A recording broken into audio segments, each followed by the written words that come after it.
À l'occasion de la publication du livre « La tâche est accomplie » de Kirit Joshi, je fus invité à y apporter quelques corrections. À l'issue de ce travail, ayant pris connaissance de celui de Mère, de son nom civil Mira Alfassa, je restais dubitative quant à l'affirmation contenue dans ce titre. Mais avant que d'exposer les questions qui me taraudaient alors, il n'est pas inutile d'introduire en quelques mots le travail de Mère et de Sri Aurobindo. Sri Aurobindo est un penseur, écrivain et poète indien qui a consacré une partie de sa vie à poser sur le papier sa vision de l'évolution, faisant une synthèse des yogas qui met l'accent sur l'importance du corps physique, de sa matière même, dans la manifestation de la vie divine sur Terre. Autrement dit, le corps physique, la matière terrestre, deviennent partie prenante du processus d'évolution. Le yoga intégral, qui comporte le yoga des cellules, ainsi théorisé par Sri Aurobindo, allait être, à sa mort, prise en charge, mise en pratique et incarnée par Mira Alfassa.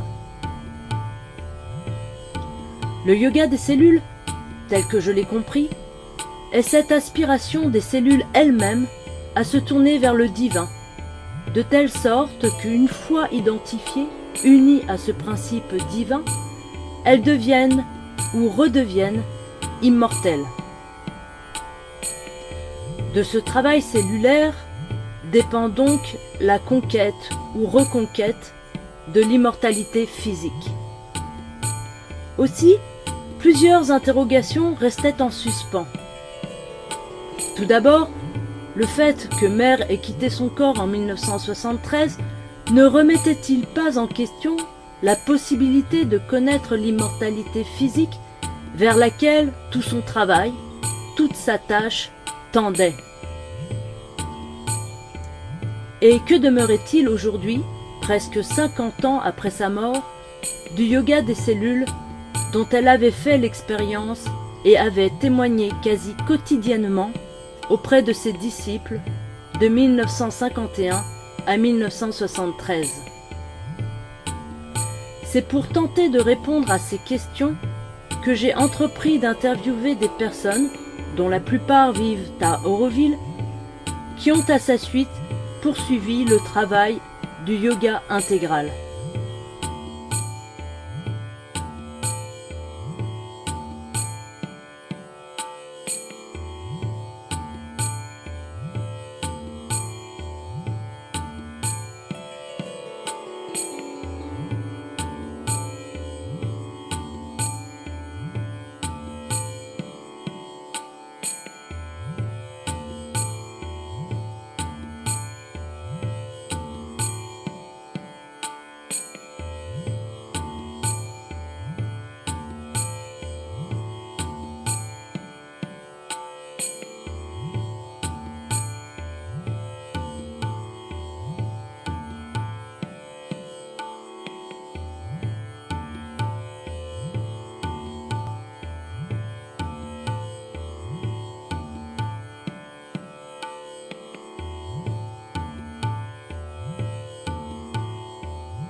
C'est le mystère du mystère, parce qu'on est vraiment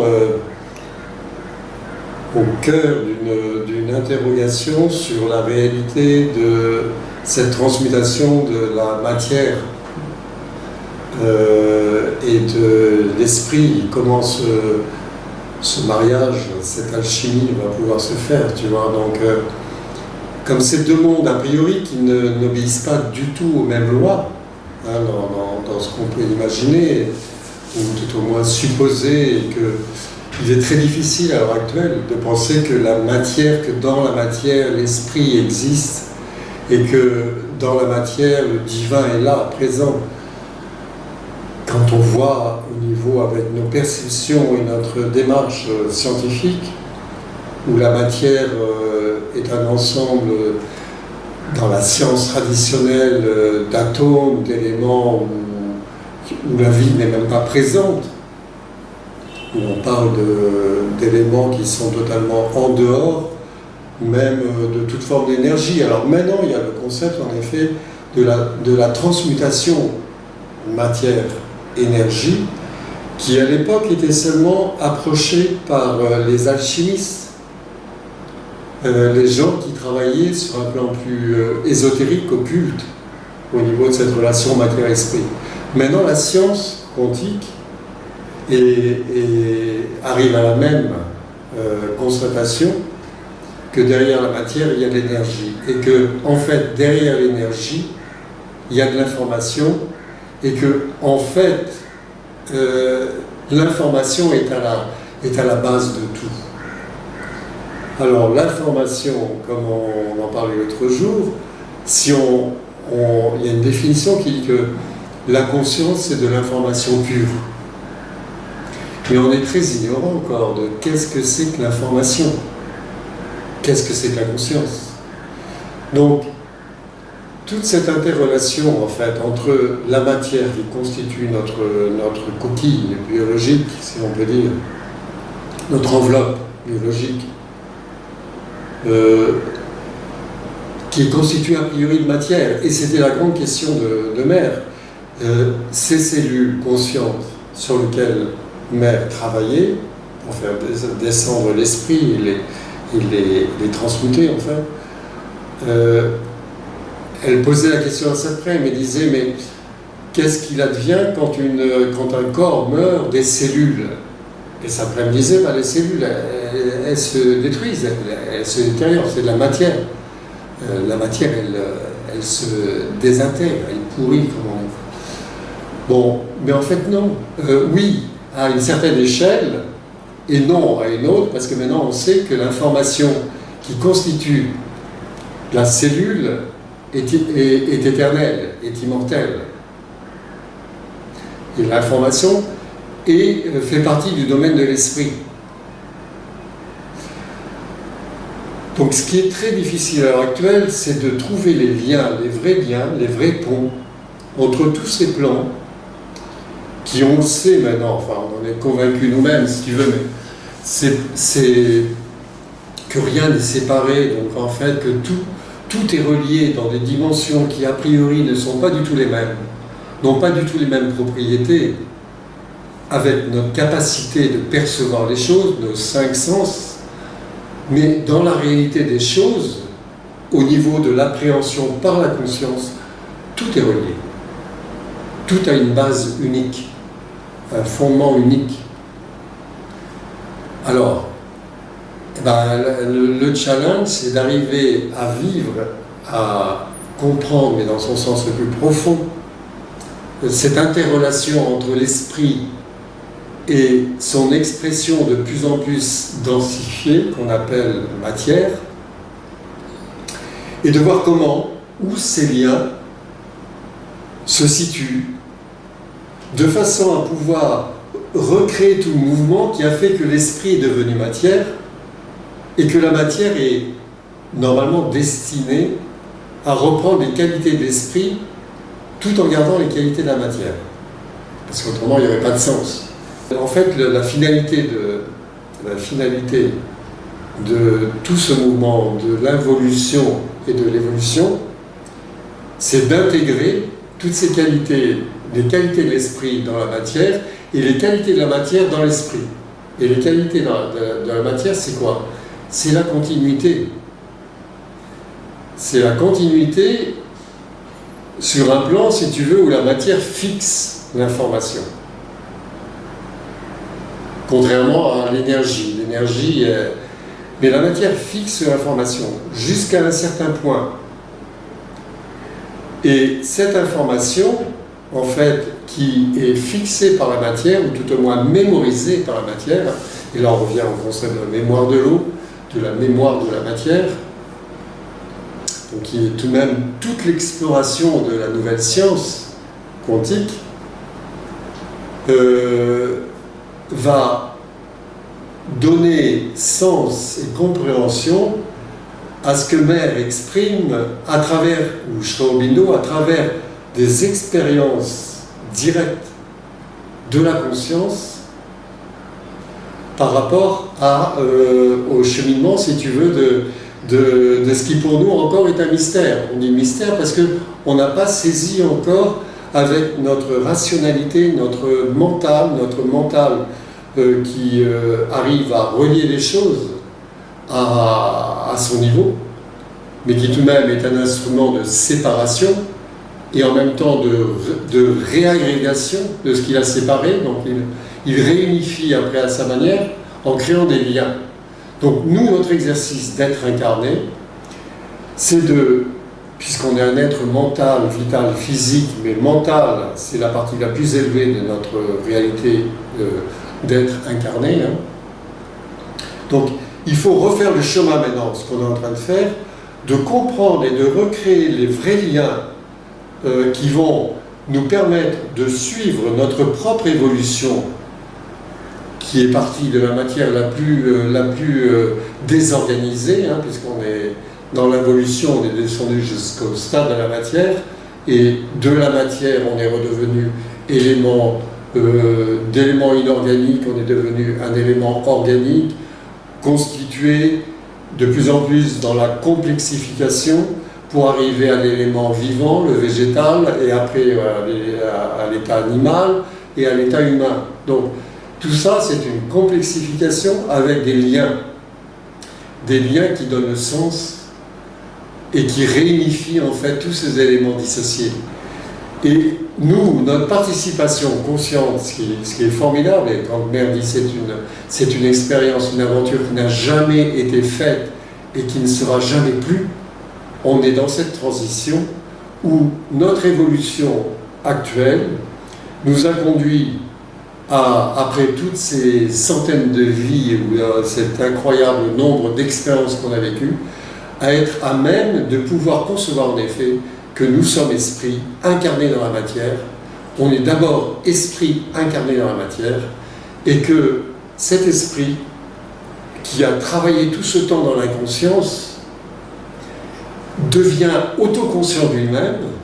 C'est le fameux miroir « je pense donc je suis » hein, de Descartes, mais c'est pas suffisant. Là, c'est bien, je pense donc je suis, mais maintenant c'est je suis. Et c'est au-delà même de « je pense », tu vois. Mais ça utilise l'instrument mental pour arriver à participer pleinement à cette évolution, consciemment, les yeux ouverts, à se prêter à l'expérience de la transmutation.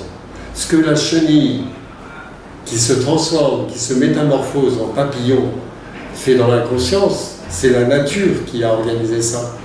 C'est la nature qui a créé cette possibilité extraordinaire d'une mutation, d'une métamorphose de la chenille en papillon. Ben nous, on est une chenille consciente, beaucoup plus élaborée, et qui va elle-même se vivre dans cette transmutation en papillon, c'est-à-dire un nouveau corps de lumière, ou un nouveau corps qui va intégrer notre matérialité, mais d'une façon différente. Donc, cette matérialité, elle va changer dans ces conditions, évidemment. On voit bien que ce qui fait la lourdeur de la justement le côté de l'incarnation loin de l'esprit, c'est justement la densité, cette difficulté à la matière de bouger, cette impossibilité à la matière de voler, par exemple, de matière biologique, de passer d'un état à un autre, à volonté, d'avoir une continuité dans le sens de la vie et de la conscience, donc l'immortalité. toutes ces facultés sont des facultés, et bien d'autres sont des facultés de l'esprit. Et en fait, ces facultés de l'esprit, donc qu'on intègre dans notre être matérialisé, l'esprit matérialisé dans notre corps et dans notre réalité vitale, mentale, physique, vitale, mentale, émotionnelle aussi, dans le vital. Donc tout ça, c'est une intégration dans la conscience de tous ces éléments avec de plus en plus de précision et de clarté sur ce qui fait nos liens entre tous ces états. Pourquoi ? Pour permettre consciemment de descendre et de monter l'échelle de la conscience. En fait, pour moi, Shromido nous l'a dit, en fait, je comprends et je vis de plus en plus que la joie d'une expérience, c'est d'abord d'être conscient, et c'est d'intégrer les éléments au fur et à mesure sans dissociation. C'est-à-dire que tu as une joie parce que ta conscience s'identifie à un état ou à une chose, fait sienne cette chose, donc c'est un acte d'amour, d'intégration, d'union, et automatiquement tu t'enrichis de tout ça. Donc tu t'enrichis de cette expérience d'identification, d'unification, et tu en as la joie, l'ananda, satchitananda, donc existence, conscience, énergie, chit tapas, il y a toujours sat, chit tapas, ananda. Donc toutes les étapes au niveau divin, parce que satchitananda, c'est donc si on peut dire la nature de l'être divin, et à notre niveau, c'est l'existence, la conscience, l'énergie et l'ananda, la joie. Donc, on est en train de réintégrer tous ces éléments dans notre conscience incarnée pour pouvoir, à volonté, monter les échelles, les degrés de la conscience vers l'esprit et les redescendre vers la matière, tout en ayant une matière qui de plus en plus se revêt des qualités de l'esprit, tu vois, c'est-à-dire à la joie de vivre des expériences de plus en plus conscientes et nombreuses de toutes les étapes de l'évolution. Parce que l'homme, en fait, ces états de l'évolution, on voit tous les plans, le plan végétal, le plan animal, les plans subtils, les plans angéliques, les plans à d'autres niveaux, tous ces plans qui existent, ce sont des plans qui sont définis déjà. Dans toute l'échelle de l'involution, tout ça, ça a été créé. C'est là. Et l'homme, qui a été au plus bas, a la faculté de pouvoir vivre et de réintégrer sa conscience divine pour pouvoir jouir et avoir la joie de tous ces plans-là. C'est un explorateur de la conscience. Nous sommes des explorateurs de la conscience qui avons le privilège de pouvoir s'ouvrir, en fait, à ces dimensions de ce que représente chaque plan en termes de capacité, de propriété, de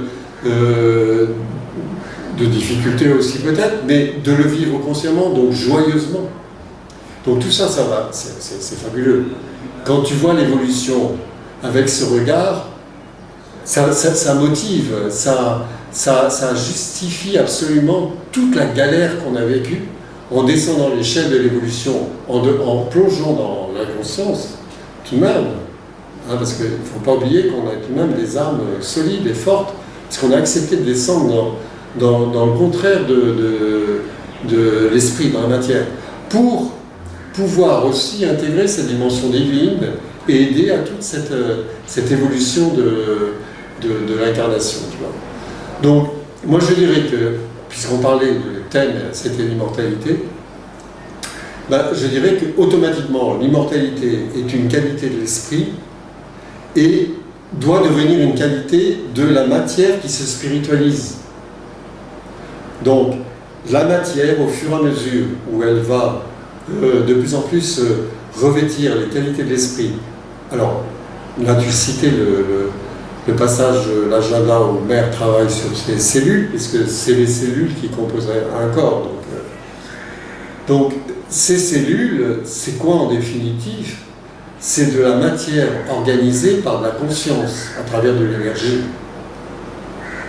Donc, le principe, si tu veux, l'engramme, le principe archétypiel de la cellule existe déjà. La cellule, donc, est en train, la cellule qui est sûrement déjà consciente, si tu veux, puisqu'en fait, Mère dit vraiment qu'on ne comprend vraiment qu'au niveau cellulaire, que dans la conscience cellulaire, donc, il y a une intelligence de la cellule qui est parfaite parce qu'elle établit sa fonction parfaitement.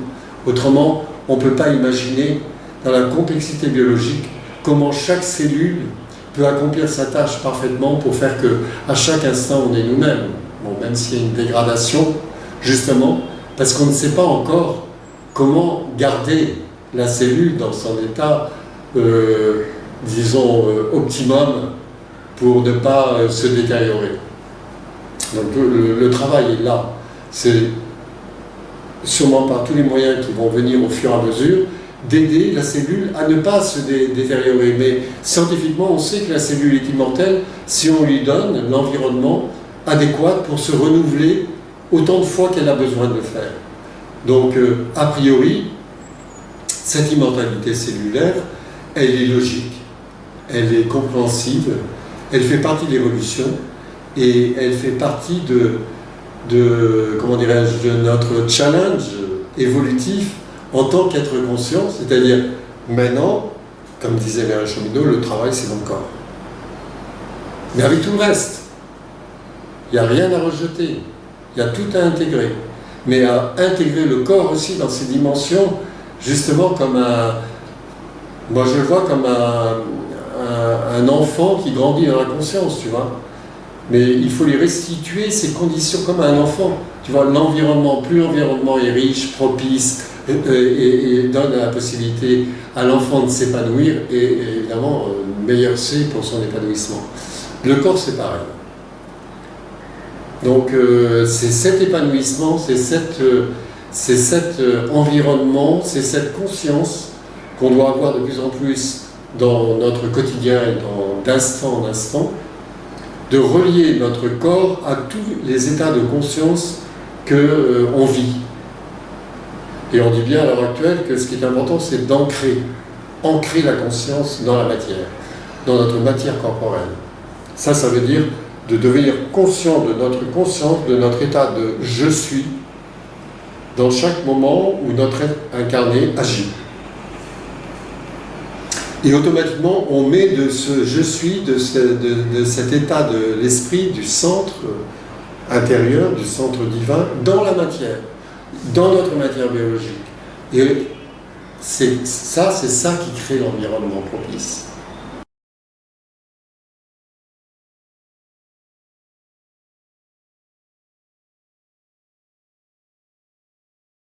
Je crois, parce que là encore, je me suis vraiment jamais interrogé du pourquoi, justement, de cette question. C'est un vécu, si tu veux, d'une certitude intérieure que ce n'était pas un échec, c'était une autre étape. Parce qu'elle avait parlé déjà de cette étape auparavant. On en avait parlé déjà, mais Mère avait dit qu'il y avait deux options, ou tout au moins même c'était Shrao Mindo qui lui avait parlé de ces deux options, en disant qu'il y avait la possibilité d'une transe, donc, qui permettrait à ce corps d'établir cette métamorphose, et ce corps donc de pouvoir se changer lui-même, le corps de Mère, ou alors, si l'environnement n'était pas assez conscient et propice à ça, donc que cette transe, que cet état dans lequel qui aurait pu durer, d'après ce message qu'elle avait reçu de Shrao Mindo, des jours, voire des semaines, voire des mois, et bien si ce n'était pas possible, à ce moment-là, ces cellules conscientes, donc elles iraient dans ce qu'on appelle la mort, mais consciemment, et ces cellules conscientes iraient dans les corps réceptifs et pourraient continuer le travail. Donc il n'y aurait pas d'échec. Donc finalement, c'est la deuxième option qui a été choisie. On peut le comprendre quand on réalise l'état dans lequel était le monde dans les années 73, au moment où Mère a quitté son corps. et l'état dans lequel l'humanité était autour d'elle, les disciples, nous-mêmes qui étions au début d'Auroville, on était tellement inconscients de tout ce travail, bien qu'on était fascinés par ça en pensant que les choses allaient grandir et se faire vraiment, mais que quelque part, que le travail que Mère faisait était un travail qui allait automatiquement réussir. Mais dans la conscience, on était tellement loin de comprendre tout ça, même si à l'heure actuelle on est encore loin, mais disons qu'on a tout de même bien progressé. Donc, quand Mère, il lui fallait le minimum qu'on la laisse tranquille quand elle a eu cette transe. Au lieu de la laisser tranquille, ils l'ont mis 3 heures après, sous les projecteurs, ils ont dit Mère est morte.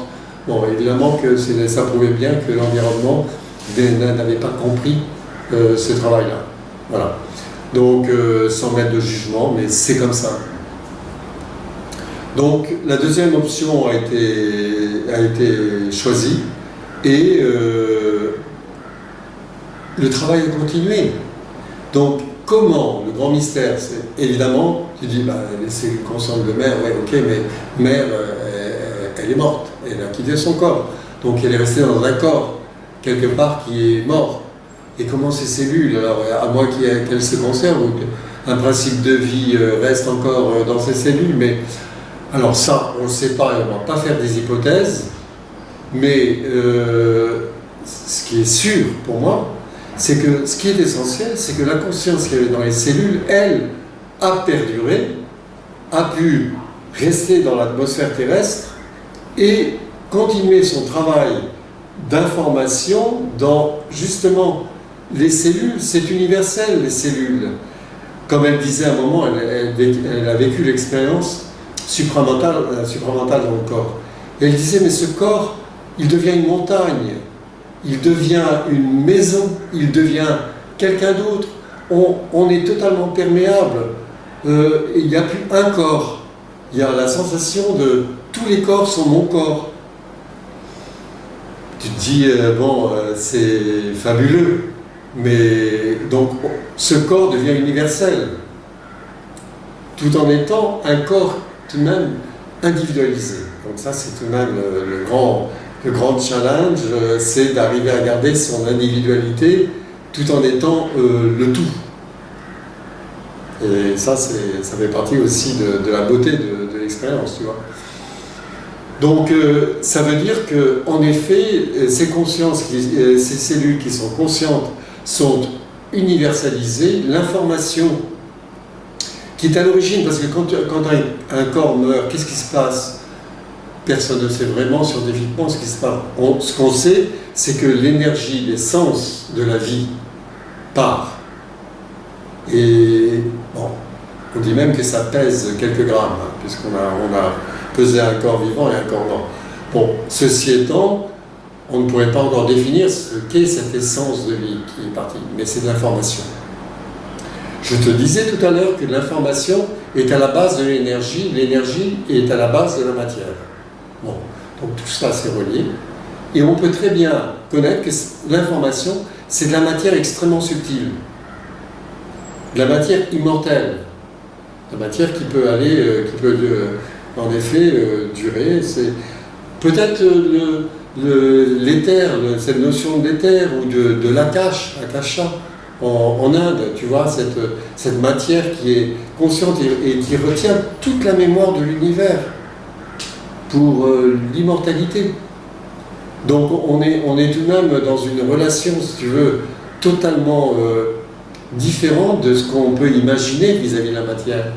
Et la conscience dans les cellules de Mère, pour moi, c'est de cette matière immortalisée, consciente, qui, par phénomène de résonance, donc là on rejoint en effet toutes les choses fondamentales qu'on est en train de vivre maintenant dans notre approche par exemple de l'eau vivante, de la mémoire de l'eau, tout est un phénomène de résonance.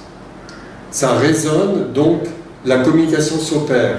Ça ne résonne pas, donc il n'y a pas de communication. Ou il y a des fausses notes, tu vois. Donc tout est une histoire d'ajustement au niveau des résonances. Donc quand elle dit ça se communiquera dans des êtres réceptifs, ça veut dire qu'en nous, il y a des cellules Où est-ce qu'elles sont? Dans notre estomac, dans notre cerveau, dans notre corps, dans les parties les plus conscientes de nous-mêmes, peut-être dans les mains du pianiste, tu vois, ou dans la partie du corps qui est le plus conscient. Eh bien, ces cellules qui sont les plus conscientes, peut-être qu'elles sont réceptives à ce moment-là, à cette matière qu'on appelle information immortalisée, qui porte l'information qu'il y avait dans les cellules de mère, donc il continue le travail. Cette information, elle s'est enrichie de tout le travail que mère a fait dans ces cellules pour le transférer dans d'autres corps. Ben, on peut imaginer qu'en effet, et c'est même pas de l'imagination, qu'il y a des corps de plus en plus subtils, on sait dans le monde maintenant, ces éveils de conscience incroyables qu'il y a depuis 20 ans, là, et qui s'accélèrent de plus en plus. Ces enfants qui naissent déjà avec une conscience tout à fait exceptionnelle, ces adultes qui deviennent plus conscients et qui sont de plus en plus de joie même s'ils vieillissent apparemment dans leur corps, tout ça, c'est de la conscience cellulaire qui s'inscrit dans des corps réceptifs.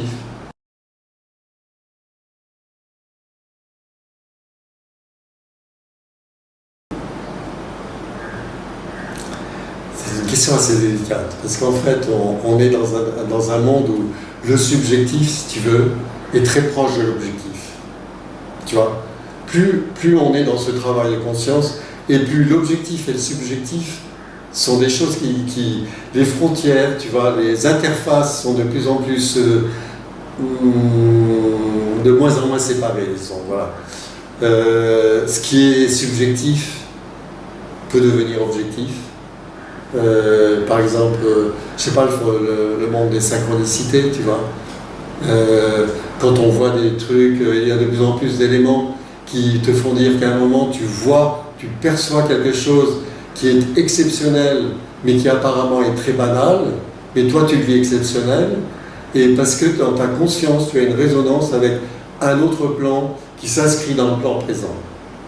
Ça, c'est des interrelations entre des plans qu'on appelle synchronicité ou d'autres, entre le monde subjectif et le monde objectif. Donc quand tu vis des expériences spirituelles, elles sont subjectives et objectives.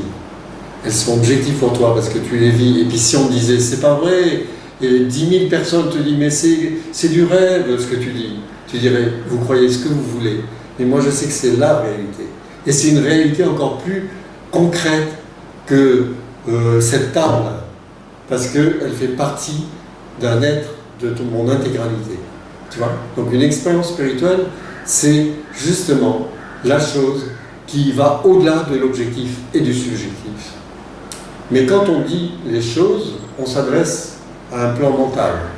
Donc ce plan mental, il veut des repères. Il veut de l'objectif et du subjectif. Donc il faut d'abord lui faire comprendre ce que je viens de dire.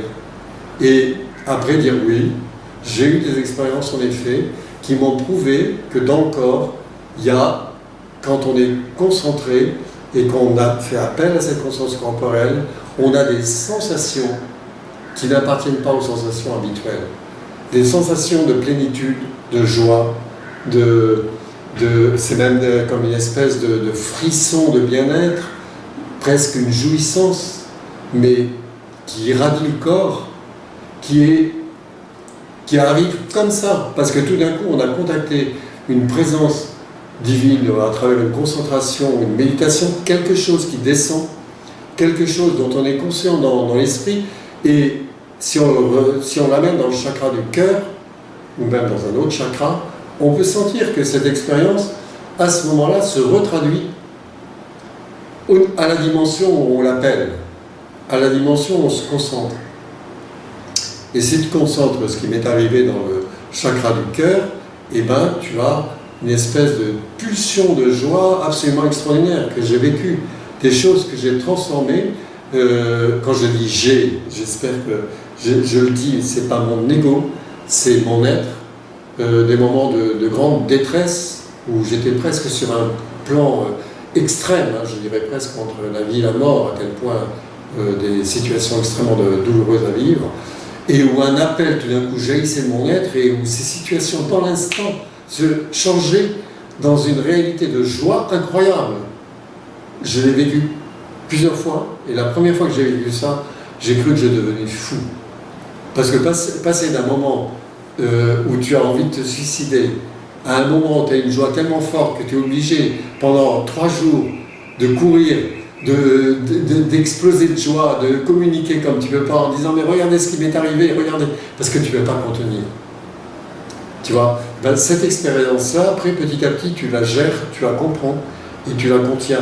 Et ça te fait comprendre que, bien sûr, qu'entre la détresse, c'est-à-dire la douleur, et la plénitude, ou la joie, ou le plaisir, c'est comme ça, comme disait Mère. Là, il y a la perfection, et là, il y a l'imperfection. On fait comme ça, et c'est la perfection. On fait comme ça, c'est l'imperfection. Ça, c'est très difficile à comprendre. Et pourtant, c'est comme ça. Les plans existent. Ça dépend de notre conscience. Et on a, ça c'est le magicien dans l'art. Et le magicien, il est capable de te faire passer d'un plan à un autre immédiatement.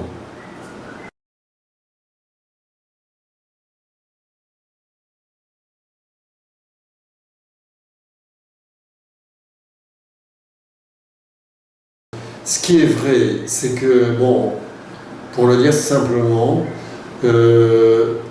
depuis que, si tu veux, mon corps, même s'il vieillit dans certaines parties de lui-même, je sens qu'il y a d'autres parties où je ne sens pas la vieillesse, si tu veux.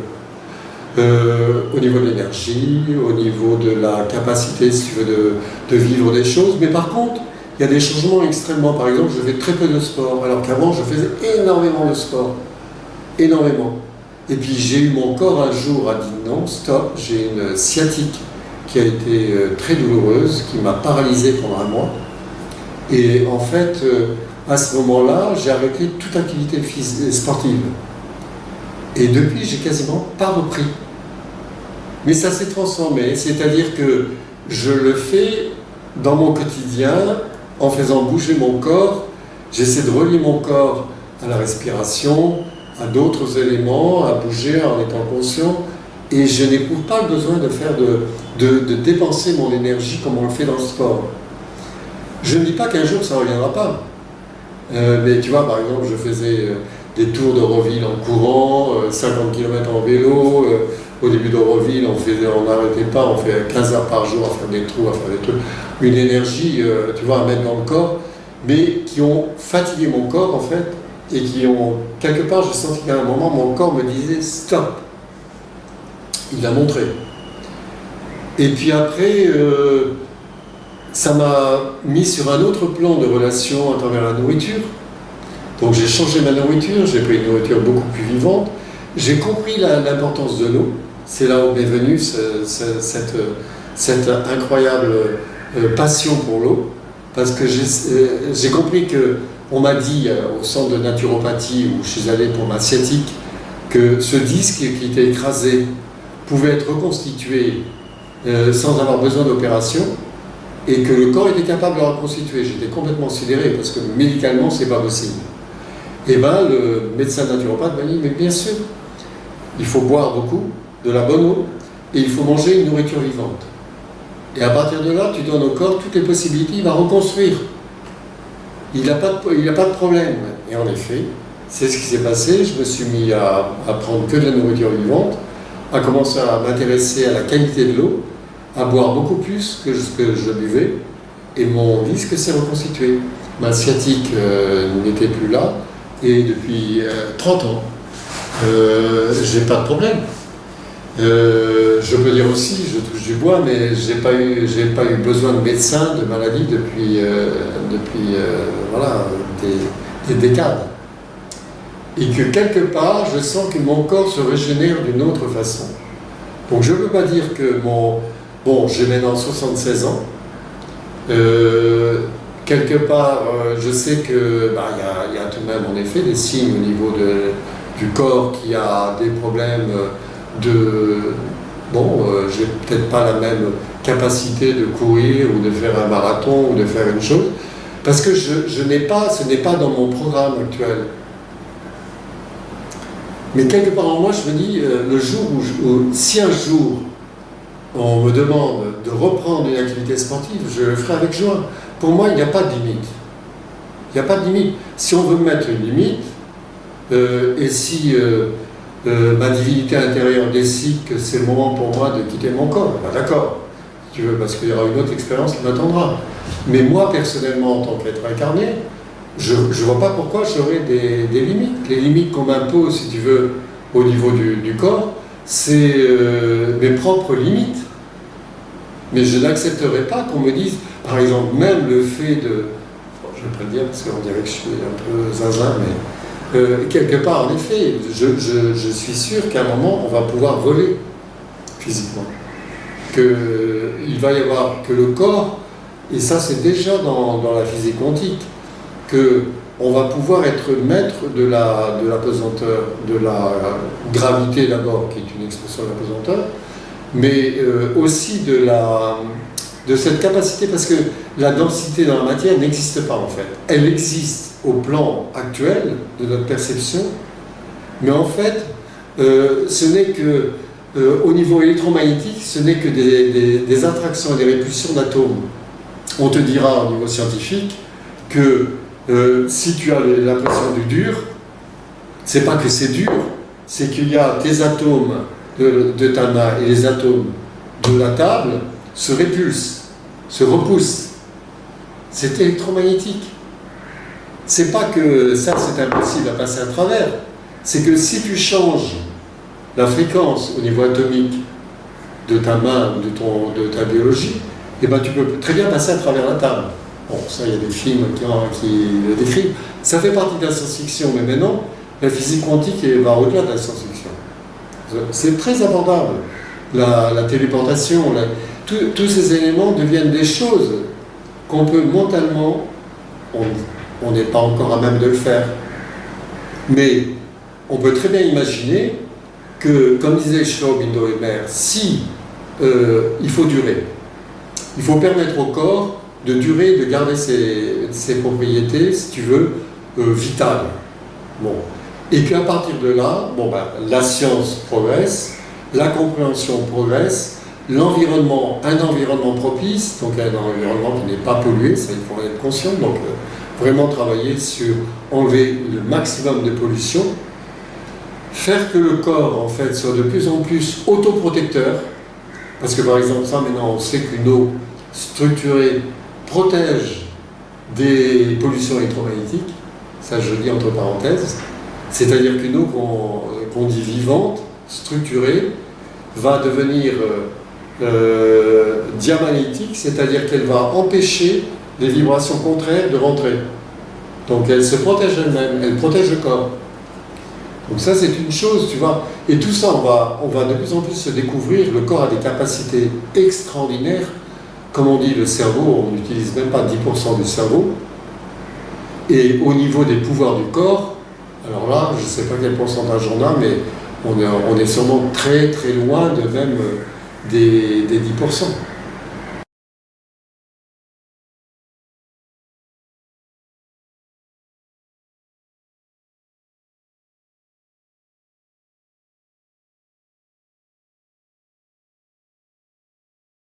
Les éléments qui nous constituent, hein, on a donc 5, il y a 5 éléments, il n'y en a pas 4, il y en a 5, hein, donc on parle de la terre, de l'eau, du feu et de l'air, et le 5e, donc l'éther.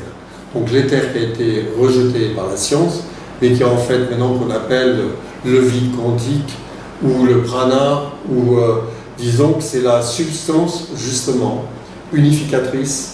On pourrait dire alors pour la physique quantique c'est l'énergie à l'état zéro, à l'état l'énergie absolue.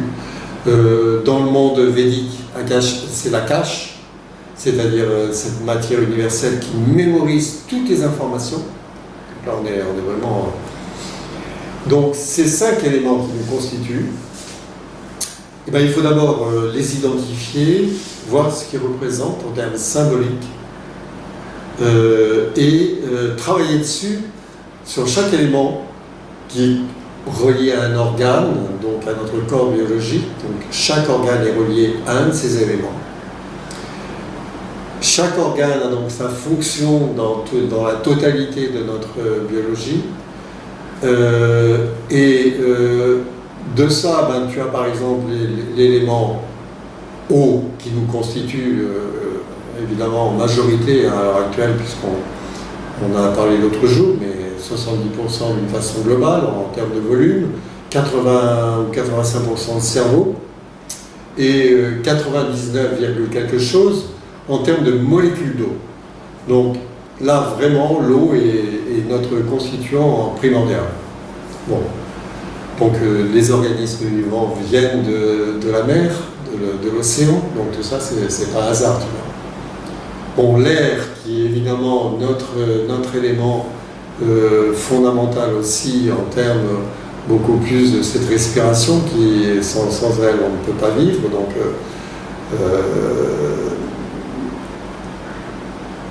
qui constitue l'eau d'ailleurs, hein, l'hydrogène et l'oxygène qui en font partie. Donc tout ça c'est relié, hein, c'est pas coupé non plus. La terre qui est donc l'élément aussi le minéral, donc qui fixe l'information. Donc le feu, qui est quoi? Le feu. Voilà. Le feu qui est l'élément le plus élevé au niveau du porteur de l'énergie et qui va vers l'énergie subtile, l'esprit. Donc cette fameuse flamme du Saint-Esprit, tu vois, au plus haut. Et le feu intérieur, Agni, dans le terme védique. Et le feu qui en fait, au niveau biologique, c'est les protons. C'est les atomes d'hydrogène. C'est donc ces éléments qui sont porteurs d'une énergie incroyable et qui en fait assurent beaucoup de fonctions biologiques à la vitesse de la lumière, hein, parce que là on parle, ça se déplace très très vite. C'est ce qui permet toutes les fonctions biologiques. Donc le feu et l'éther, alors là, on est sur le plan sur lequel Alors l'air du Verseau, c'est donc l'air du verseur d'eau, mais c'est l'eau dans son plan le plus subtil. C'est donc l'eau qui rejoint l'air et qui rejoint l'éther. Et l'éther, c'est donc la partie électromagnétique de l'eau. Donc c'est le feu. C'est le feu, c'est Agni. Dans les Védas, Agni est dans l'eau, le feu est dans l'eau, l'eau porte le feu. C'est le feu qui donne l'information à l'eau. C'est pas le feu, la flamme évidemment, mais c'est donc de l'information et ça relie en effet aux dimensions les plus subtiles. Donc ce feu donc, qui est à l'échelle dont on parle, l'électromagnétisme. Donc magnétisme et électricité. Donc ça c'est le feu au niveau de l'information technologique. Et au niveau de notre information dans l'eau. Donc c'est ce feu-là électromagnétique. Et alors, après, à d'autres niveaux supérieurs, on va à la dimension de l'énergie. Donc évidemment, c'est du feu, c'est de l'énergie. Hein. Le feu, c'est de l'énergie pure.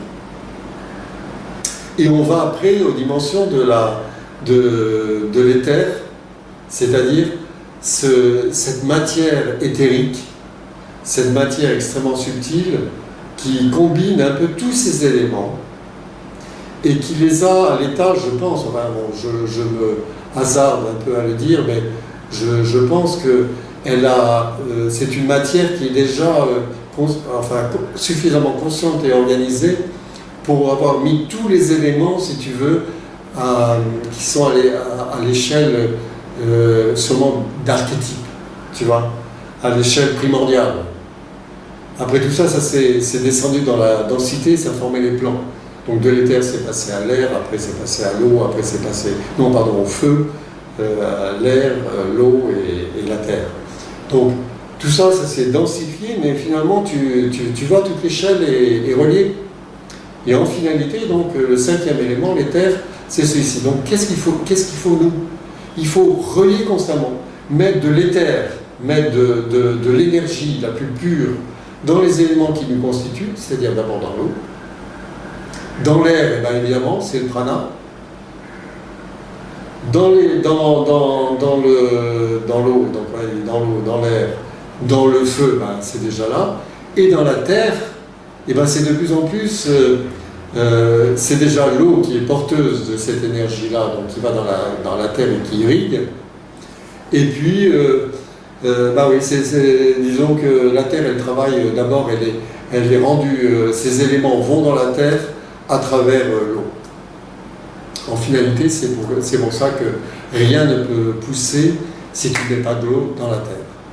Donc l'eau est porteuse de toutes les informations supérieures. Et une fois que tu la mets en terre, une fois que tu la mets en contact avec la terre, la matière vivante peut naître. Tu vois le circuit? Et donc de la matière inorganisée et inorganique, la matière organique et organisée va devenir la matière vivante.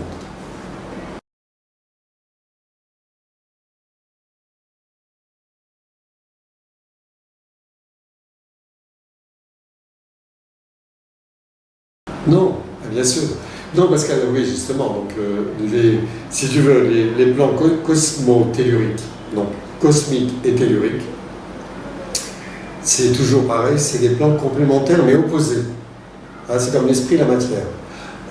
Donc, ces plans cosmiques ils nourrissent les plans telluriques de toute leur énergie. Hein. Elle vient des astres, elle vient des étoiles. On sait maintenant, c'était le départ du travail de l'eau dynamisée, l'eau vivante de Marcel Violet, c'est donc de constater qu'à travers les pluies d'orage et du cosmos vient ce qu'on appelle d'ailleurs dans l'échelle des fréquences, c'est les fréquences cosmiques. Au-delà de 10 puissance 23 gamma, les fréquences gamma, donc les 23 zéros, hein, tu vois ce que ça veut dire, hein? 1, 2, 3, ça veut dire 3 milliards 24 zéros. 1 milliard d'un milliard d'un milliard. Donc là, vous avez des fréquences très rapides. Donc ça, c'est les ondes gamma, et après, c'est les ondes cosmiques. Et là, les scientifiques qui ont travaillé ça, on disent que sûrement qu'au niveau de l'éther, chaque organe vibre à des fréquences. Tu vois, par exemple, ces fréquences très hautes, c'est l'odorat. Une des perceptions les plus subtiles, l'odeur, tu vois, le parfum. Et bien ça, c'est des vibrations très élevées. Et ces fréquences-là, donc elles appartiennent au plan cosmique, elles nourrissent la Terre. Par exemple, tu mets un homme dans un truc en plomb, tu le coupes, même si tu lui donnes tous les éléments, tu le nourris, mais tu le coupes de ces énergies cosmiques, au bout d'1 mois, il est mort. Donc, une des grandes difficultés actuellement de la pollution, c'est que justement, dans la pollution d'air, ça fait des espèces d'écrans. Et donc, ça diminue notre capacité d'absorber ces énergies qui entretiennent notre biologie, tu vois. C'est très important. On n'est plus là dans le domaine de la matière, de la nourriture matérielle. On est dans le domaine de la nourriture énergétique. Je ne dirais pas spirituelle, énergétique. Et notre énergie, nos corps subtils, ils se nourrissent de ça. Bon, on a des corps subtils qui vont encore plus loin, heureusement, et qui touchent des plans encore supérieurs. Mais tout de même, donc il faut devenir conscient de tout ça. Petit à petit, travailler avec ça. Et en fait, faire que tout cet ensemble de connaissances soit mis en application dans des objets, des éléments, des instruments, des outils d'évolution qui vont permettre, maintenant, tu vois, comme les outils, on parle de l'eau dynamisée, mais on peut parler de la colothérapie, par exemple, tu vois, avec la lumière, avec la voix, évidemment, la voix, le son, l'importance du son, la nourriture que ça donne, l'organisation au niveau des neurones.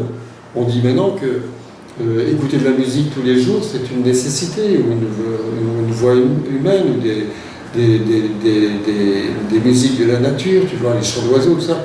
C'est des nourritures essentielles au niveau de notre organisation cérébrale, tu vois. Donc, pouvoir adapter ces éléments-là, les mettre, savoir que tout ça, ça va contribuer à nous rendre conscients de toutes ces énergies subtiles qui entretiennent une bonne santé. Donc, la nourriture, oui, évidemment. L'eau, oui, évidemment. L'air, ah oui, évidemment.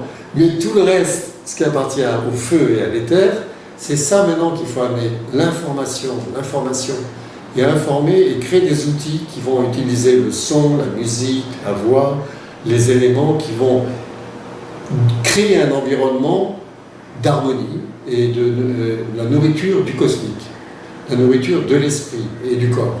Et automatiquement, on va avoir un corps qui va grandir dans cette énergie qui va le spiritualiser, si on peut dire. Tu vois.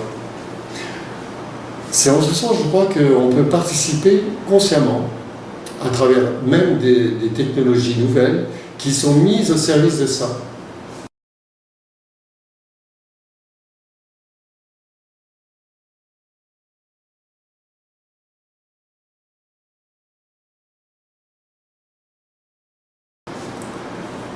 Alors écoute, là je réponds assez spontanément. En fait, depuis que je suis enfant, j'ai été toujours mise à l'écart de la mort. À chaque fois qu'il y avait des morts, j'étais jamais là. Et en fait, c'était comme ça, et ça m'a jamais préoccupé, ça n'a jamais été un problème existentiel pour moi.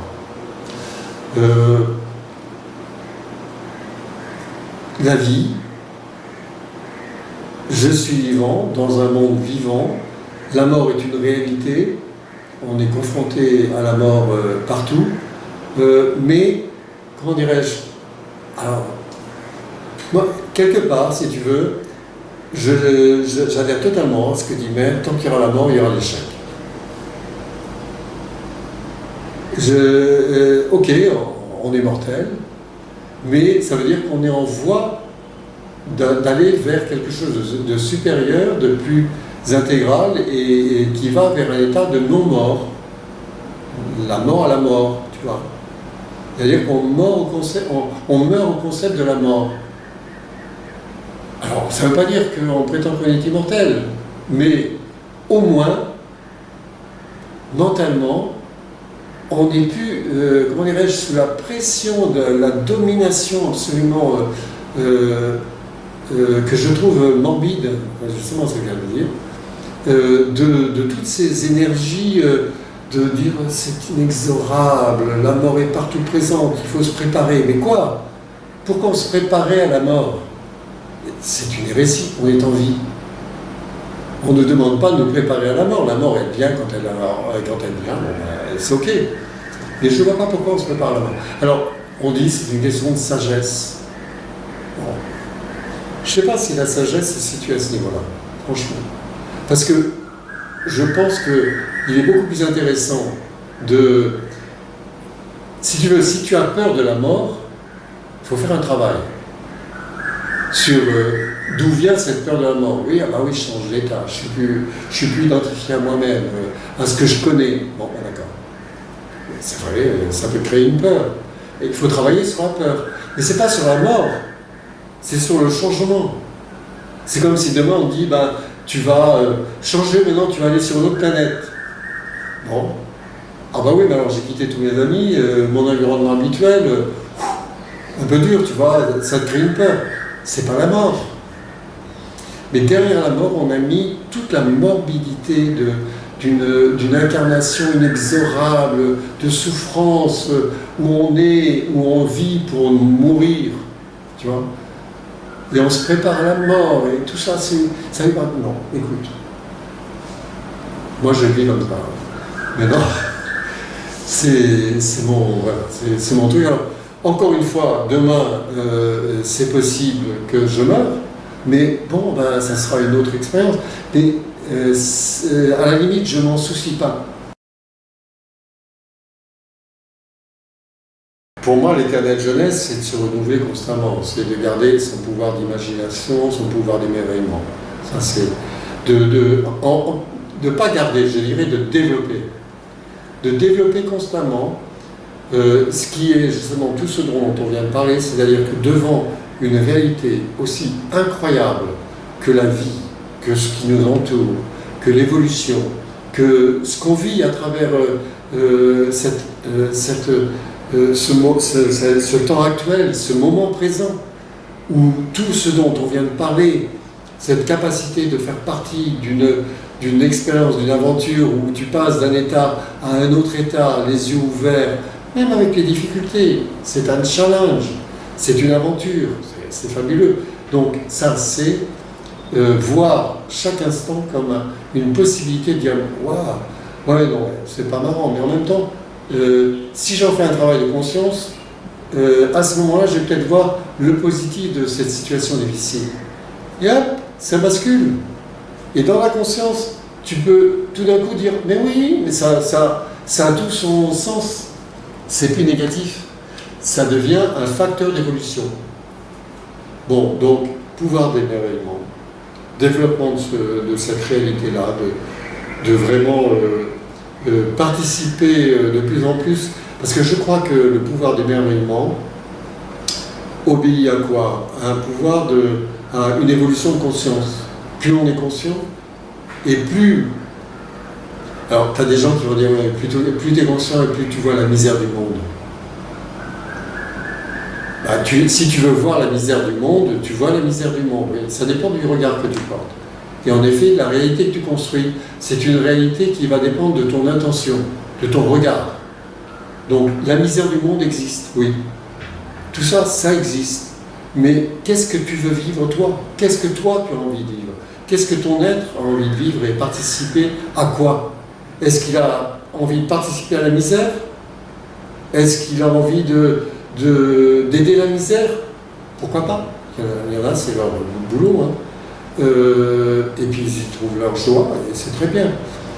Ou alors c'est d'avoir une vie de plus en plus vivante, d'aller à la vie de la vie, tu vois, comme on disait, mourir à la mort, c'est aller vers une vie de plus en plus consciente. Bon, moi, c'est ce qui m'intéresse.